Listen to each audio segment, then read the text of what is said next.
Willie Revillame hangang-hanga sa dating Vice President na si Leni Robredo.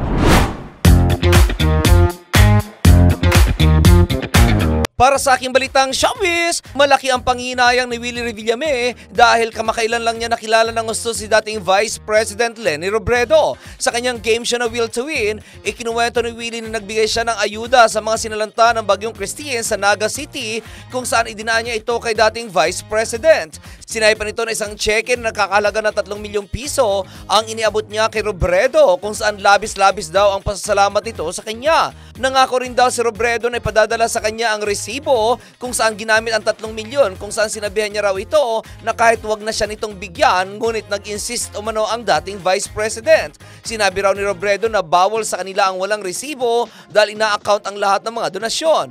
Ayon kay Willie, napakasarap yakapin ni VP Leni dahil para itong isang ina. Napakasimple din umano nito, sabay sabi nito nang sayang ngayon ko lang siya nakilala. Kaugnay nito, nakakaiyak daw ang sitwasyon ng mga taga Naga City na personal niyang nakita. Ayon pa kay Willie, dapang-dapa ang probinsya, partikular na ang mga residente na talagang tinamaan ng Bagyong Christine, kaya't sana raw ay mas marami pa ang magbigay ng tulong.